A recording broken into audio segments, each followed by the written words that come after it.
Ladies and gentlemen, welcome to the Maverick Mindset Radio Show. I'm Adam Williams, And I'm Ashley Muckenhop. and this is the radio show for the dreamers and doers. It's for those who are willing to step into the arena.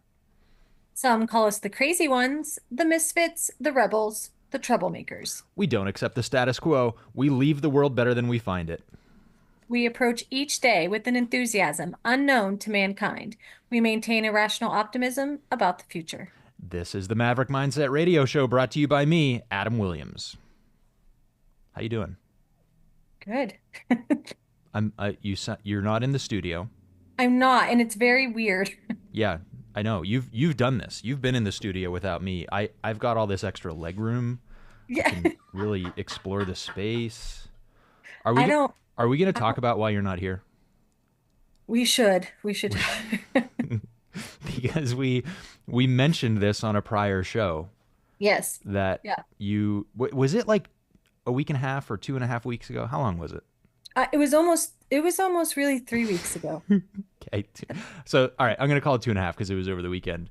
Yeah. You camped out in your tent with your daughter, In the yard. Yep. and now what's your current status?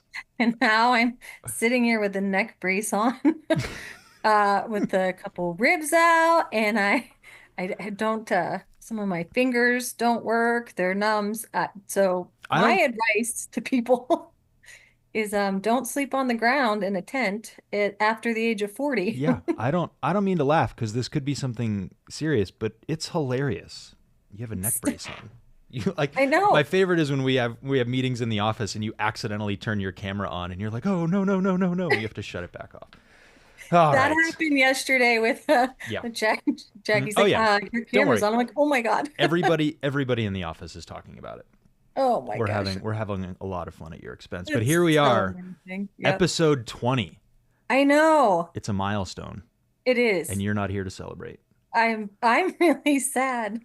All right, so today we're talking pretty practical stuff today. Actually, we're talking about systems and processes in Yeah. your business, Yep. and you called this the roadmap to success. Which, okay, fine, I like it. I do too. All right. But before we get on to that roadmap, where can people find us? Yep, we're streaming live Maverick Mindset Radio on Facebook as we are every week, blowing your minds every Wednesday at 9, going live at 9:05. We've got the episodes up on Spotify. We've got the episodes up on YouTube. We're also streaming live on YouTube. And then, of course, MaverickMindsetRadio.com, where we've got the Maverick merch, our stickers, our coffee mugs, our notebooks. You can use the code Maverick10 for 10% off. I forgot my notebook today. You were panicking this morning. I'm like, he can't do the show without that You know notebook. what's funny is I didn't actually take that many notes in it. I didn't over prepare for this show. So somebody was in the office and they sent me photographs of my notes and I'm like, "Oh, that was it, huh?" Yep. But all right, now they're on the cloud and here we are. Yep. So we're kicking off with the quote of the day. Yeah. So as you know, our quote leads us into what our topic is. And do you want me to read the quote? I feel like I should just read it always. We can All right. stop asking who's going to read it. Okay, so I hope I get this right. So the quote is that systems and processes run the business and people run the systems and processes. Yeah, I mean I take the word processes out of it and just say systems run the business and people run the systems, but I think Right. that's really important to Yeah. understand. So break that down because I was like, I got to find a quote on this. And you're like, but that's what it is. That's the quote. Yeah. So explain that, how that a system runs a business, but people run the system. Well, I mean, every business has systems, whether you acknowledge it or not. So even if you're like the solo business owner, there's a way that you do things, even if it's not written down, even if it's Mhm. not documented. There's a way that you do stuff. That's a system. Or as businesses get bigger and more successful, like we just launched our a new system in our business, like Monday night with Yeah. intake, where we've got a system and we've got scripts that we follow and we've got templates and samples and things like that. And that's what we're talking about today is how do you put those things. First of all, why should you do it? Second of all, how do you put those things in place, and what are different types of systems that businesses run on? I mean, we've seen it live in this studio when Yep. what's her name? Is it Shani? She. Shani. When she filled in for Joel, she was Yeah. here. She was here 3 weeks ago or 2 weeks ago, and he was showing her how to do things and she was taking notes. And then last week she ran the show without him and she followed that system. That's all it is. There's no magic to it. But at that moment, Joel had a real business where he could be gone and things still got done and our show was still the best show ever, and everything still operated. And that's really what we're striving for. And actually, while I'm on that topic, that's actually a big motivation of mine in growing our business. We've talked about on this show, and I preach about it all the time, the difference between being self-employed and having a small business. I have a lot of respect for people who are self-employed. Anybody who can work to create their own paycheck is really successful in my book. But there's a difference between being self-employed and actually having a small business, because that small business can operate and serve customers and clients or produce your products or whatever, and hopefully continue to grow and generate profit even in the owner's absence. So if I own Amazon stock, probably a bad example right now because the stock market's getting hammered, but theoretically, over a long enough period of time, if I own Amazon stock, I am an owner of that business and I make money because of that, because they pay out dividends to the owner of the business and the stock appreciates in value. And I think a lot of small business owners don't think of their business that way. They think they're in there working and doing a job to get paid. But the reality is the business should also be generating profit even in their absence. So this is a big motivation of mine, something I definitely want to talk about on today's show. Yeah, and I remember years ago when I even first started, you were testing that length, like, can I be gone 5 days? Can I be gone 10 days? I remember your goal was to be able to be out of the office like for 30 days. But in order to do even just the 5 days, there were systems and processes that we had to have in place so that you guys didn't have to be there for that to happen. So I feel like that's really when we really got into creating all of the systems that we have now. Yeah. And what's really interesting is, I'm leaving town Saturday and I'm gone for a week and a half. This is a big vacation. But also during that time, KP, our receptionist, who does a lot of intake and appointment setting for us, she's out for 3 days. So I think in a lot of instances when a key role, especially in a small business, when a key role is not filled because someone's out sick or they have a neck brace on or they're on vacation, in a lot of instances the owner has to jump in and rescue that role. And we were just talking about this, that I'm out and we have a very important role in the firm right now because we're scheduling so many leads for sales consults for Pennywise Tax Strategies. And it's not even a hiccup for us. Like, we've got scripts that we follow. We've got checklists that we follow. We have a system, and you and Chrissy and probably Diane are going to step up and run that system when the primary person who's responsible for it is out. So yeah, it's made my life better because I can get out of the day-to-day of the business and work on the business instead of in it. And yes, my goal is still 30 days away with emergency access only. But it's also made the employees' lives easier because, I'm sure KP wasn't too worried about taking 3 days off, but she can leave knowing that it's not going to be a complete dumpster fire when she returns, and everybody who's stepping into that role can come in and fill that role without stressing too much about it because we know exactly what we need to do. So, can I tell a story? Of course. I didn't really rehearse this one, but I've been thinking about magazines recently. Magazines. Yeah. Okay. And part of the reason is we made the Inc. 5000 list. We got the ranking yesterday. Oh, yes. Yeah. Yep. So we are number 1,417, fastest growing privately held company in the country. We're number 34 in Pennsylvania. We're number 21 in the legal industry. The whole list doesn't come out for like another week, and there's a press embargo, and I'm probably going to get sued for sharing those statistics right there. But come at me, bro. You're right. but it's interesting because I set that goal in college because I read Inc. magazine and I read Entrepreneur magazine. I subscribed to both of those through college and through graduate school. I don't know when I would have stopped my subscription. Probably when I moved back to Erie. And I read plenty of the articles online. But I've been thinking about Inc. magazine because I literally stood in a classroom my junior year of college. Actually, it was the summer before my junior year. I stood in a public speaking class and said, I'm going to make the Inc. 5000 list. Now, I said I was going to do it by the time I'm 40. I'm 41. But technically, the year I was 40 is when we hit the revenue numbers to make the list. So I've also been thinking about Entrepreneur Magazine.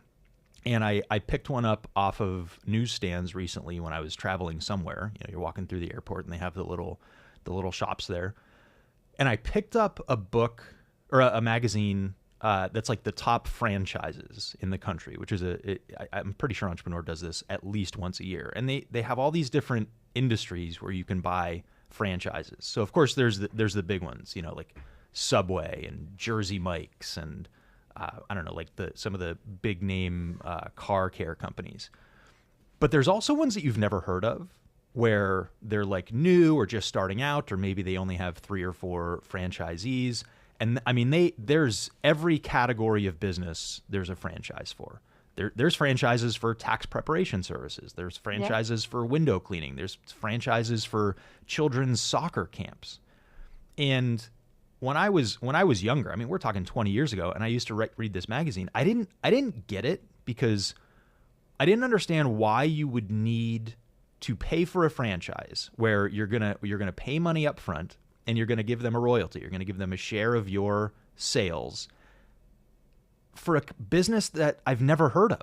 Like what I always thought it was a marketing play. Yeah, I could go start a sub shop, but it'd be a heck of a lot easier to do it with Subway as the name above the door. Right. Right. And I look back on that now and I realize it's not just the name brand and the marketing that you're buying, it is the system. It's the way of running a business. Yeah. So if you're going to start a flower shop or a cookie shop or a sub shop or a window washing company or whatever, the thought is these franchisors have created a system that makes the business easier to run. I've looked into this for business brokerages. There are national business broker franchises. There is not a business broker in Erie, Pennsylvania, where there's a desperate need for it. And anybody looking to do that, I'm looking for a partner. But you buy their system. So you've got their software, you've got access to their network, you've got access to their technology, you've got access to the way that they value businesses, you've got access to their sample contracts and templates and forms and things like that. And one of these business broker companies that I've talked to, they want $75,000 up front to buy into their system. And then you share part of your revenues with them. And yes, there's a name brand that a lot of people would recognize there. But more importantly, you don't have to create this stuff from scratch and figure it out and do it all the wrong way. Yeah. And this is something that we talked about in preparing for the show. I think you said something like, you know, when you set up these systems, they're set, or when do you review them, or like when do you look at this stuff again? And when do you go back and update them, or when are they right? You just don't create them and let them sit, right? Well, and we've seen 2 instances of that. One instance is where we launch something knowing it's imperfect, because done is better than perfect. Getting the thing out there and operating is always going to be better than... I feel like you need to stress that because you say that a lot. Speed and simplicity. Speed and simplicity. That is the recipe for success. Because I feel like people are like, I can't, it's not done, it's not ready, I can't start. But you're opposite. You're like, that's fine. Like, just get it started and out there. You can tweak as you go. You can go back and yeah. So there's 2 instances. So like, for example, our sales process for Pennywise, you do 80% of those sales calls. Right. But the outlier 20%, Jackie or I or one of our CPAs will fill in for that because it's more complex or it's an outlier. So I could have waited and built the entire system to handle every single possible scenario, or I could get it to the point where someone other than me can handle 80% of them, and then I can come in and clean up the rest, and frankly build a system around that as I experiment and as I figure it out as I go. So so one instance is where you launch that system knowing it's imperfect, knowing it's inadequate, knowing you're going to be able to improve it, but just get it out there, try something, right?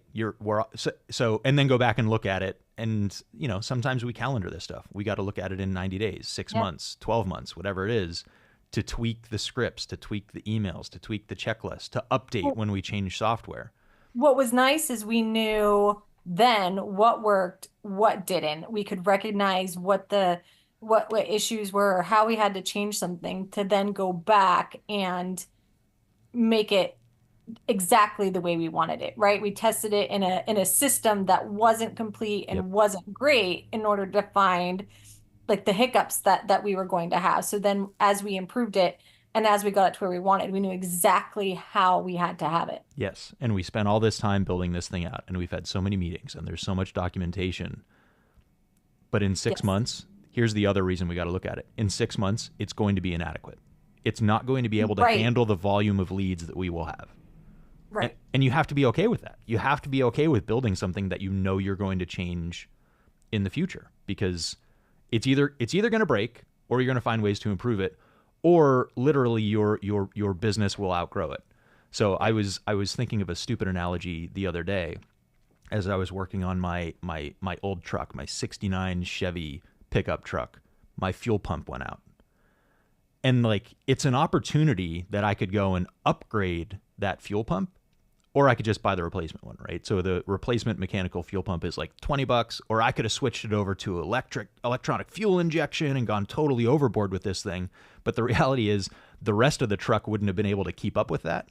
So I just replaced the thing. But then there's other stuff that breaks on cars or in your house or wherever, where it's not just a matter of replacing it. It's like, no, let's upgrade this. Let's improve it. And like an old truck, a lot of businesses, if we scaled our marketing system right now beyond where it is, other stuff would break.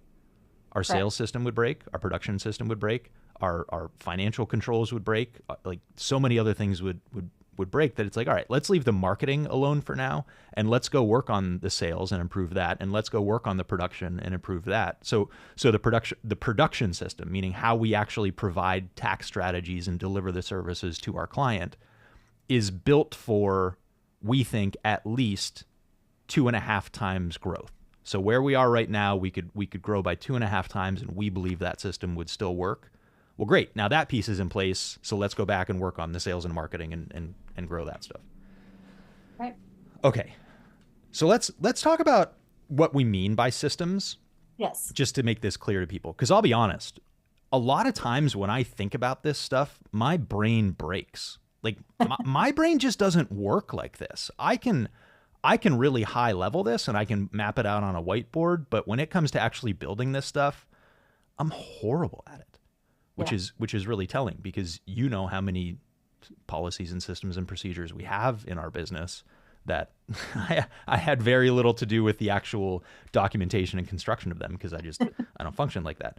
So I would break this down into a lot of different things. And let's use an example of a coffee shop, just because I'm looking out the window and I can see one across the street from me. Yeah. Right?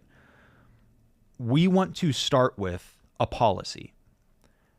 So the policy of our coffee shop, for example, is our customers will be greeted when they walk in the door, and they will have their order in their hand within 2 minutes of walking through our door. Okay? That's our policy. Right. Well, now we've got to create a system to make sure that happens. So this system is going to include procedures and checklists and scripts and templates and probably examples. So, for example, we will write a script that says, when the door opens and a customer walks in, here's what you say to them. And you know who's really great at this? Who? Moe's. Did you ever walk into a Moe's burrito? Welcome to Moe's, right? That is a system. That is a system. Welcome to Moe's. And I scream it back because it pumps me up that all these people are running on a system. All right.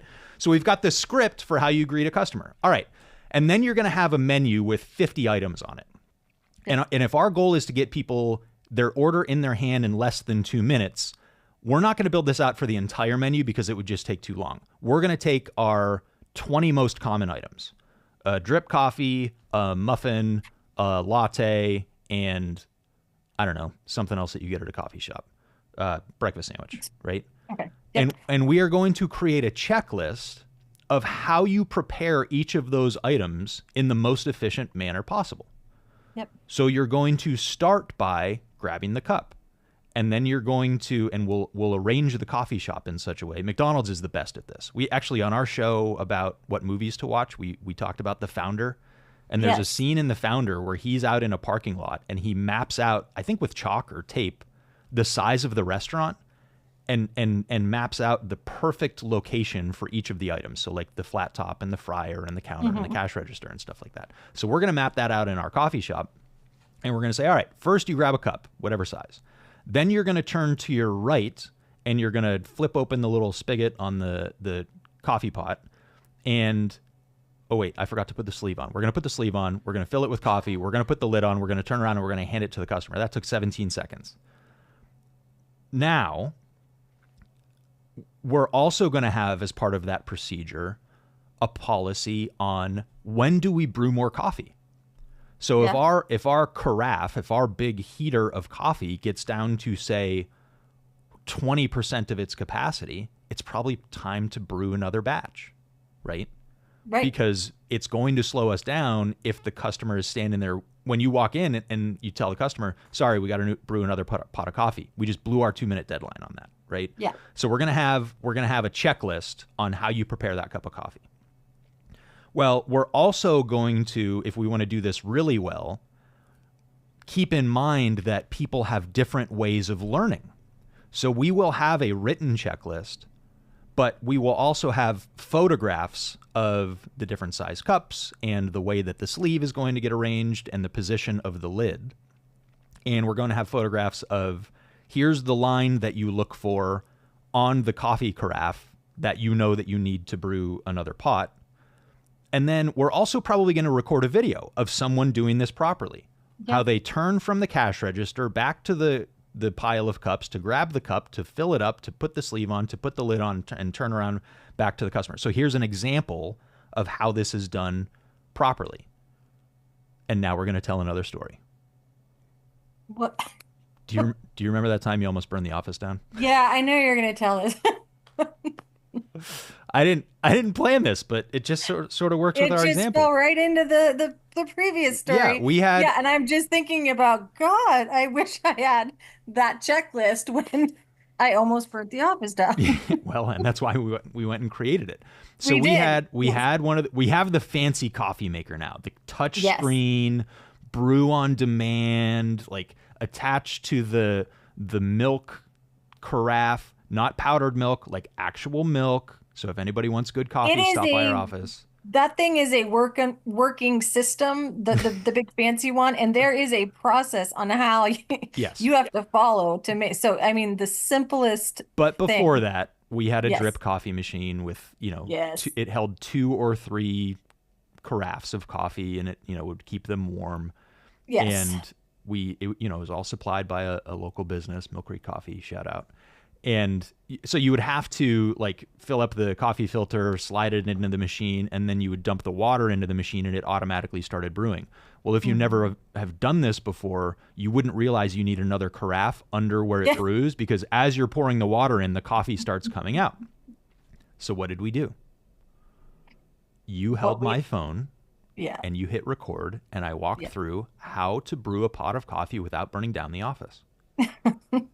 Now, that's not a core process in our business, right? Not a super important one, but definitely saves us a lot of headaches. Somebody only has to watch, well, now that we have a new coffee maker, but at the time, somebody only had to watch that video once to understand. Because I'll be honest with you, I made that same mistake before. Fortunately, no one else was watching. Everybody who's used one of those coffee machines has done it, right? Yeah. So let's avoid the mess and the headache and the waste and just show people how it's done. And we had a video for that. So that was really helpful. Okay, so we're back to our coffee shop. We've got our policy that our customers will be greeted and they'll have their order in their hand within 2 minutes. We have our checklist for how we're going to do that. We've got photographs in that checklist. We've got a video showing what done looks like. And you see this in drive-thrus at like franchise restaurants. They actually have a timer sitting there, and people cheat. Like they will hit the button that the order was delivered before I have the bag in my hand, and I always want to report them to the manager. It drives me crazy. So we've created this. It's now a system. We've got a policy, a checklist, a procedure. We now have a system. Yes. Well, what do we do with it? Now we got to train people how to do it. Right. So there's 4 steps to training someone on a system. And depending on the complexity of the system and depending on the person's ability to learn, we may have to spend more time at some of these stages than others. But I'm going to break this down. So here's how you train someone on a system. This is not rocket science. You may want to write this down. You should write this down, but you're going to remember it after you do. Step 1, you watch me. Right. Step 2, you help me. Step 3, I help you. Step 4, I watch you. So you are going to watch me in our coffee shop prepare a cup of coffee. Got it? Great. Yep. Now we're going to stand shoulder to shoulder in the coffee shop. And as I go to reach for the cup and put the sleeve on, you're going to be ready to pour the coffee into the cup. But wait, we just learned something. We forgot, as part of building this system, that we need to ask the customer if they need any room for cream. So as you're standing watching me, helping me with this, you're going to write down a little note saying, hey, here's a way to improve this. When we ring it in, we got to ask the person if they need any room for cream, because God forbid you hand somebody a full cup of coffee, which they were going to spill anyway all over themselves, and now they've got to add creamer to this super saturated cup of coffee, right? So you're now helping me, right? We fill up the cup. The next person that comes in, I'm going to help you. So you're going to take the order, and you're going to grab the cup, and you're going to grab the sleeve, and I'm going to help you pour it, and we're going to leave room for cream, and then you're going to put the lid on, and you're going to hand it to the customer. Great. Once I'm confident that you've got that figured out, I'm going to go sit in one of the big comfy chairs in our coffee shop, and I'm going to watch you, and I'm going to have a stopwatch in my hand. And I'm going to make sure that you greet the person, and I'm going to make sure that you pour the cup of coffee properly, and I'm going to keep track of the time to make sure that you're doing this in the deadline, and to make sure that you're not fumbling all over the place and slowing down our whole system. And then you got it. Great. But here's another area where a lot of business owners screw up. They never check on it again. So a month goes by. I haven't been back behind the counter, and I have to go back there for something and realize my cups are all over the place. My coffee carafe is 10% empty. A customer walking in the door hasn't been greeted all day, and it's taking them 5 minutes to get their cup of coffee. So I've really abdicated there. So it's important when you create the system and you train on the system, you as the owner, or if it's not you as the owner, your manager or someone standing in that role needs to spot check to make sure that it's actually happening. So even if you aren't sitting there watching every single cup of coffee get poured, you may want to be there Monday at 8:15 in the morning, because that's when you're busiest. And you may just want to observe then to make sure they're actually following your system, because you don't want to make somebody late for work on a Monday morning because you didn't follow our system to get them their coffee. So I'm going to go and again, like as we said, the system is a roadmap to success. So that's why they're in place. So when you don't follow them, when you're not checking up on them, it's very easy then for that system to stop working. And would you say that's when it's pretty evident when you start to see issues in a business, is when those systems are failing? Either they're outdated because it's not the systems that are failing. It's the people that aren't running the system. That's what I was going to say. Is it the system that's failing, or is it the people that are failing? Odds are it's the people not following the system. Yeah. 99 times out of 100. Now, like I said, we talked about earlier, system may be inadequate, a system may break as the business grows, but 99 times out of 100, it's a people problem. 100%. Well, 99%. Yeah. So it's really important to stay on top of that. And in fact, if it's a really important process for you, then you may need to take disciplinary action if they're not following a system. You may need to terminate somebody if they're not following a system. Or you can go the other way, the carrot approach instead of the stick approach, and say, hey, if you hit this goal, if every customer walks out of here and they have their order in 1 minute and 59 seconds or less, then hey, pizza party or bonus or whatever, right? Depending on how important it is to you. So yeah, I think it's really important to discipline or incentivize based on people following the system that you want. Now, some systems, I'm not going to incentivize you, Ashley, for properly making a pot of coffee in our office, right? That doesn't make a lot of sense. And there's other things where, like, hey, you've got to do this in order to keep your job, right? Right. Like, do X to keep your job, do Y to impress me, and do Z to completely blow me away and earn this extra amount of money, right? So we got to make sure that you're following the system there, and then I can incentivize around that if I decide to.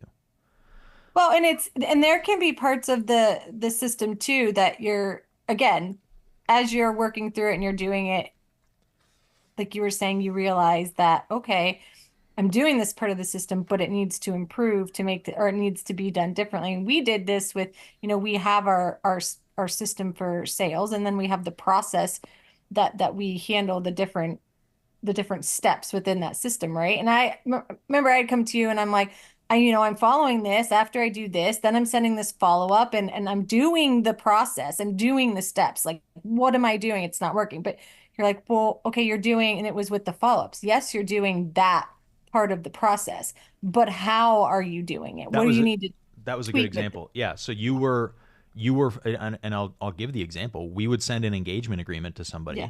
And you know how important follow-up is for sales. Like you hear me complain when I go to buy something and I talk to a salesperson and I don't make the purchase, they better follow up with me, because chances are I didn't make the purchase just because I'm busy or had to cut the meeting short or I have something else going on. So like, yeah, you got to follow up.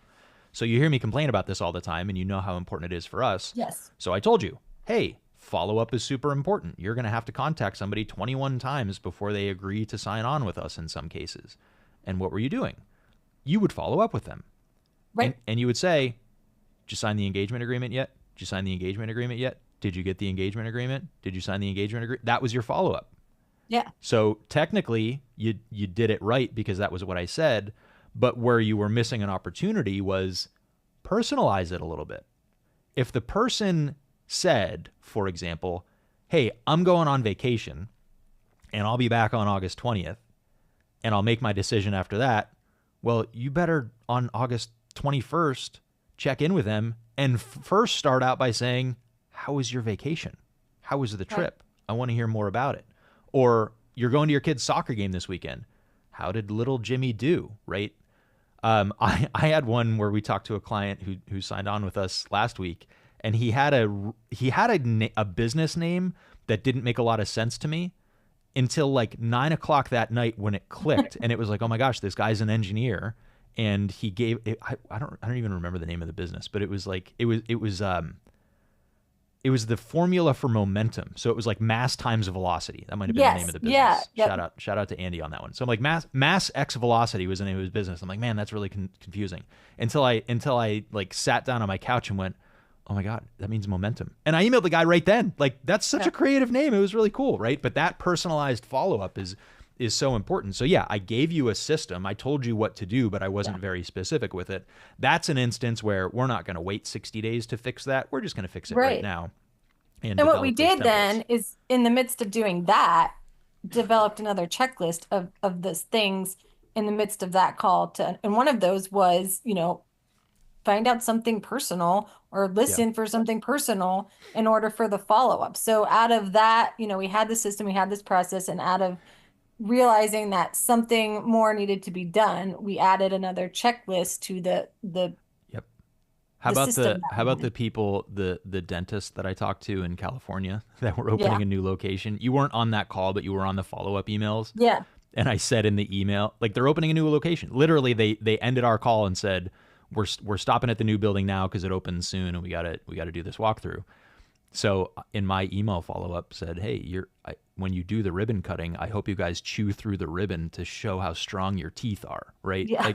Like, it's a little cutesy, but it's also really personalized. Like, they know that I care. And during the call, we talked about how excited I was that they're opening a new location. I love seeing businesses grow and expand. I think that's super cool. So yeah, that's a good example of how we tweaked a system there. All right, let's talk about how people can get started on this. Can we do that? I'm gonna give a a trick here that you can use to get started. Go ahead. What To were you going to say? recap those, just so everybody understands, difference between system and process is a system is the thing, the thing or the core element you are looking to have or implement in your business. Yep. The process is the activities within the system. So Yep. they are two different things. And that process could include written procedures, checklists, Correct. templates, examples, all of that stuff. Yes. Yeah. So you could have a sales process. You could have a marketing process. You could have an intake process. You could have an onboarding process for new employees. You could have an onboarding process for new customers. You could have a process for making coffee, all of those things. Not every system will have each of those elements. For example, Right. you may not need an example to give to someone of, I don't know, how you put a nail in the wall to hang a picture, right? Maybe you could give an example of that, but you don't have to have each of these elements. Different systems will have different elements into it. All right, let's talk about how to get started, because this is really exciting to me. I came up with this idea. This is an Adam Williams original idea, and we did it. I'm gonna say that we first did this. It was 2019. I think it was 2019. And I remember this because back when I used to be involved in this coaching program, we would do our quarterly meetings with several hundred law firm owners, and they would do a contest every January of the best thing I did for my law firm. And I presented this as the best thing I did for my law firm. And Yes.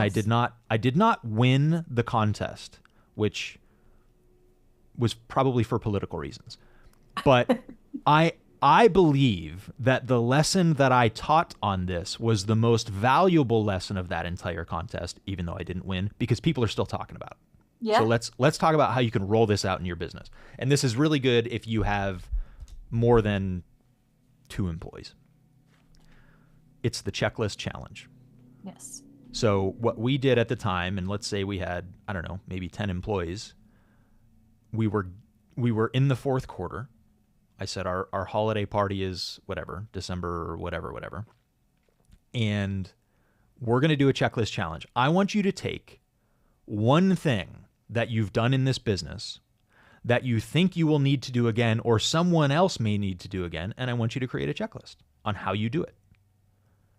And you can enter as many times as you want, and the winner of the contest will get a trophy. I think it was a trophy. And I may have given a gift card. I was gonna say you did. I think I did a There gift was card gift for every cards. entry. Yeah. Yeah. Yes. I think everybody got a gift card maybe, or maybe top 5. I don't know, whatever it was. Yes. But basically everyone went out and created a checklist for something in our business. And we still use some of these things. Some Yeah, of them were really high level. Like, Yeah. how do you do an asset purchase of a business? And then other ones were like, how do you open the office in the morning? One of my favorites was, how do you have an effective meeting with Adam? And like Yeah. in the notes was like, consider bringing snacks. So anyway, that was a way. So I gave people a ton of time to do this. It was like a month, and basically said, get them to me by Thanksgiving. I'll review them over Thanksgiving break. We'll announce the winners at our holiday party. And I bet we got 20 or 25 checklists out of this, like from nothing to that. So the checklist challenge, like issue the challenge to your people. And if you've got a big enough team and you're competitive like we are and you're motivated by trophies, go for that. If you're more community focused and everybody just wants a gift card or you want to high five everybody afterwards, go for it. But it was such a huge leap forward for us on documenting this stuff. Well, that's the thing. Every people chose the things that they did within their position. So what it did was create a checklist for their position. So essentially then when they were out, we were able to refer back to that checklist to see what needed to be done. And before that, there wasn't anything. And out of those things then we used those to then create more of the policies, right? So it's something simple that you don't have to have one person try and document all these different positions, whatever, that you involve the people that are actually doing them. And then the whole point of that was to be as thorough as possible, right? Not to just write the simple like 1, 2, 3 steps. The actual details that were within that, because I think what it was is that it was somebody had to do it and do it correctly. And if you only had those basic 1, 2, 3 steps, you realize very quickly how wrong you were actually Yeah. doing it because you So left out the details. so this was something that you wanted to talk about on this show Yeah. because I gave people an example of what a good checklist looks like. Yeah. First of all, I gave them an example. Second of all, we gave them a bad example, and I sent them a video on YouTube of how to make a peanut butter and jelly sandwich. And Yes. it's this dad with his son and his daughter, and he told them, create a checklist on how to make a peanut butter and jelly sandwich. And then he stood there and followed their directions literally. Yep. And I have never had so much in common with like a 5-year-old kid because the level of frustration They were so angry. of them watching their dad like take an unopened jar of peanut butter and spread it on a piece of bread because that's what the instructions said to do, right? Yeah, because it didn't say to open it first. So That's a really great video. If you're gonna do the checklist challenge, you're gonna get this out to your team, or honestly, even if you're gonna do it to yourself, that's a good standard to shoot for when you're creating a checklist. And yeah. it's been really interesting over the last 3 or 4 years for us since our first checklist challenge. We've only done it a couple of times, but it's now also just become part of our culture. So when KP is out next week, she gave you the scripts of what to say to people on the phone because we've Yeah. built those and refined those over time. So we haven't even really needed to think about it. So yeah, that's go out and look up the how to make a peanut butter and jelly sandwich video. Actually, that got really fun because what happened was we shared that video, we got all the checklists back, and then somehow I Googled like the world record for making a peanut butter and jelly sandwich, and it seemed attainable. Like I Yeah. saw the number and I'm like, that's nothing. And then we got in this huge debate, and there's a right answer and a wrong answer here of what utensil do you use to spread your jelly and what utensil do you use to spread the peanut butter, and if you're a complete psychopath you use the same one for both. Like don't dip your jelly spoon in the peanut butter, that's just foolish. So we got into a debate about like clearly the right answer is you use a spoon for the jelly and a knife for the peanut butter. Like that is objectively the right answer, and I will not be taking any questions on this. I have never done it that way. So that, well, it's the best way to do it, but the argument was it would slow you down. And then we had a contest in the office for who could make a peanut butter and jelly sandwich the fastest. And the winner, I ate the sandwich. Turned out she also had COVID, so that was kind of fun.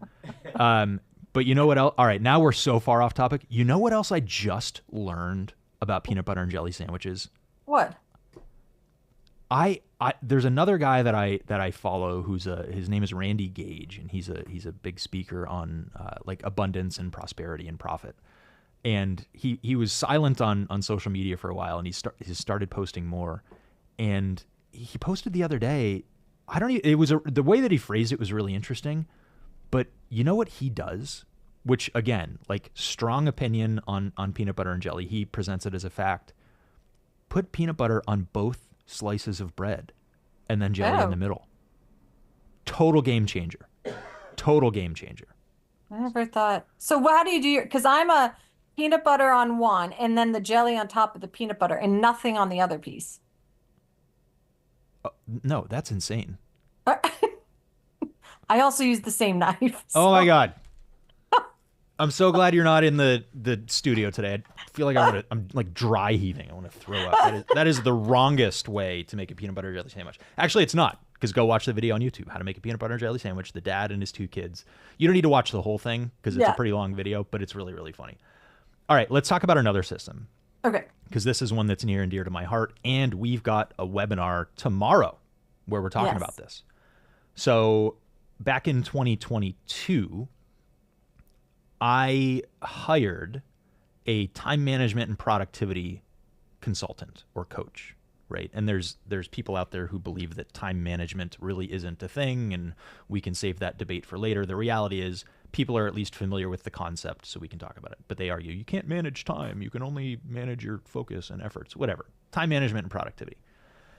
And I worked with her. Her name's Vida. She's in Finland, and I get to joke that she helps you finish your projects. Thank you very much. That's so great. I hired her in 2022. I worked with her for I think 8 weeks, and she helped me get a lot of clarity on goals, which I was really lacking at the time. She helped me build out plans to accomplish those goals, week by week plans. And she really helped me prioritize and focus and say no to the 50,000 other things that come up every day that I'm like, ooh, shiny object, let's go chase that. So she taught me this system over about 8 weeks, right? Then I told Jackie that she had to hire Vida. So Jackie worked with her for like 8 weeks. Then I re-engaged with her because she taught me a system and she showed me how to implement it. And then I needed to get back to like refresh my memory on it. So I worked with her for a few weeks. And then I had a few weeks left on my engagement and said, hey, will you come in and teach my entire team how to do this? And I think that was 2022 that we first started doing. That must have been 2022. Yep. So she has taught me this system, and it's your task list, it's your calendar, it's your projects. It's really helping to map out your priorities, because everyone knows, especially if you're a business owner, that we have more demands on our time than we have time available. Like, the work never ends. The list never is completely done. There's always something to do. And she taught me how to prioritize and make peace with the things that I'm not doing and eliminate distractions and clean up my calendar. And what it's really done for me is it's like eliminated the Sunday scaries. And tomorrow, Thursday, August 8th at noon, we're doing a live masterclass. I've done this with her twice. We've done 2 webinars in the past where she teaches the system. This one is actually new content. This is a new lesson. And this is a free webinar. Like, anyone could join it, right? Yes. And I've sent, so she gets clients out of this too, obviously, but the course itself is super valuable. She also will offer a free sanity call with her after the webinar, one-on-one call with anybody who wants to do it. We've got some freebies that we're giving away for that. But the whole idea, and we talk about this on this show with the power list or the to-do list. I heard another good phrase the other day, the today list. So your 3, 4, 5 things that you will get done today, right? So before you fall asleep, finish these things. And we talk about how if you complete that list enough days, when you complete the day, when you complete the list, you win the day. Well, if you win enough days, you win the week. If you win enough weeks, you win the month. If you win enough months, you win the year. You win enough years, you're winning at life. And she's going to teach the system and some of the mindset around setting those goals and setting those priorities and getting that stuff done. So what I'll do, actually, I can go in right now and put this as a comment on the live stream on Facebook if anybody wants to register for it. But it's a free event. We've got a whole bunch of people signed up for it. It's gonna be super great. I'm really excited. I've actually told everybody in the office that they have to attend this thing because it's gonna be so good. But that's a good example of I have a system where I do my Friday planning, not always on Friday, sometimes Saturday, sometimes Sunday, but before the week starts, where I look at my calendar, and my calendar generally is structured so that I have no meetings in the morning. It is time for me to do deep work. All of my meetings are in the afternoon. There's obviously some exceptions to that, but we try to maintain the structure. So I've got my calendar. I've got my task list where I've basically done a brain dump of every single thing I have to get done. So instead of having the random voice memos and Post-it notes and unread emails and messages in Ring Central or Slack or whatever you use, I get them all in one place, my running task list. And then I've got my project plans for the quarter. So like this quarter, we have a goal of 45 new clients. We need to make 2 key hires. We needed to put this nurturing sequence in place for Pennywise. We need to get better at repurposing our content from this show. I want to do monthly team trainings on different topics. And then I need to hire a marketing director. Those are my big projects for the quarter. And I've broken each of those projects down week by week of what I need to get done. So I sit down and do my Friday planning and say, all right, here's the time I have available. Here's what I need to get done to get my projects moving. Here's what I need to get done from my running task list to get everything done. And I enter the week Monday morning going 1,000 miles an hour. Like there's no question and no doubt about where I'm going. A system for how you are going to. I didn't create the system. I follow her system. This system was. Well, yeah. So, right. So she has created this system for how to manage your week, your day, your whatever. Yep. And then you have these processes within this system to break everything down that you need to do. Yep. So from your calendar to your projects, all all of that from your meetings, all of that are within this Yeah. system, tasks, all of that. And this is a good example, and again, I think this was last week's show, of like the people that you spend time with, right? So I'm constantly interested in learning other people's systems, especially if they live a life of freedom where they're not completely Yeah. prisoners to their business. I always want to learn more about that.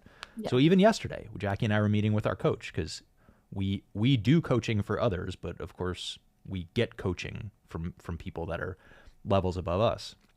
And it's such a silly thing, but the coach that we work with was telling me yesterday, he has his video editor, of course, because they create a lot of content. Mhm. And then he has his copywriter, and this is the person who writes the emails that go out, and they send a handful of emails a week to their list of prospects.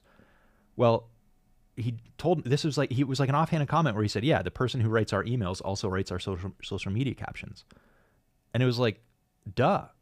I'm here trying to get the video editor to write the captions, but it turns out the person who writes copy would be a heck of a lot better than that. And why didn't I think of that, right? So now that's a new thing that we got to put in place, that yeah, our video editor can edit the videos, but gosh, when it comes to the writing, why not have the writer do the writing? Right. That would make my life a heck of a lot easier. The person who's been editing the videos isn't as strong of a copywriter, so it ends up taking me a lot more time. So that was a really good example of, like, I mean, we're not talking about, again, documenting every single step on everything in your business. That would take way too long. But we're talking about just getting some of the easy stuff in place. We actually gave Preston a checklist of how we want him to chop up the podcast, the radio episodes, right? Yes. Like, here's what we want it to look like. Here's some examples from some other people that are doing cool stuff. And from every episode, create this many pieces of content and this many videos that we can post on all these platforms. That was a system. That was a process. Without that stuff, right, here's what happens. And I'll go back to the coffee shop example. Here's what normally happens in a business where they aren't paying attention to this stuff.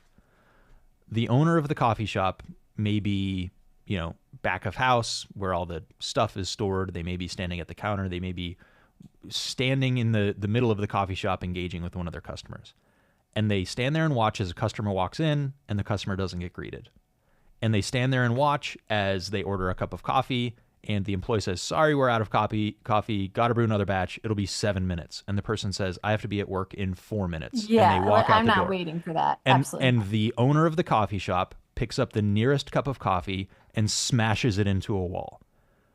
Because they're so frustrated and so disappointed, and you're such an idiot, and why would you do that? And you're ruining my business and you're ruining my life.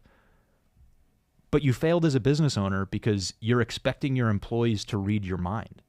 Right. Well, guess what? Our business has a policy on mind reading. Yeah, And don't you owe someone a dollar if they have to read your mind, right? I think it's more than that. It's basically, if I get back from an event, because I do this a lot, I get back from an event and I'm motivated and inspired and I learn new stuff. And the policy is, if I come back and change something and I haven't created a memo from that event about the change that we're making and why it's important and what we're going to do, it might be $100 reward. Like, there's a prize available that if I get back from something and I'm expecting you to read my mind and I didn't clarify it, yes, there's a cash reward for that. Yeah. But that's how most business owners operate. They expect their employees to read their mind, and then they're frustrated and disappointed when the employees didn't do it, even though the employees are never going to care as much as the owner, and they don't think about things in the same way, and their standards are never going to be as high, and they're never going to work as hard, and the owner gets frustrated and disappointed. Well, stop making your employees read your mind. Get this stuff down, explain it to them, train them on it, work with them, supervise them, spot check it, and retrain them on this stuff. And I just saved you the heart attack when you turn 57 years old. You're welcome. Every business owner in America that isn't doing this already. Oh, man, that was a lot. That was a good show. Yeah. I think I would invite people, too, that if they want to see how we have our systems of policies and systems and procedures, or our SOPs built out, if they want to see that, reach out to us and we'll give you a little demonstration on it. Not something And we can do join the over the air. webinar tomorrow. Yep. Because that's a good. The Winning the Week webinar tomorrow with Vida, going to be really great lessons, free webinar. Really excited about that. Go out and watch the peanut butter and jelly video on YouTube. Learn how to create some procedures, some checklists. And if you've got a team, let's get the checklist challenge together. Great show. I'm out next week. You're on your own next week. I am on my own next week. I'm terrified. Well, this was a great show. Yeah. We'll see you next week. I believe in you.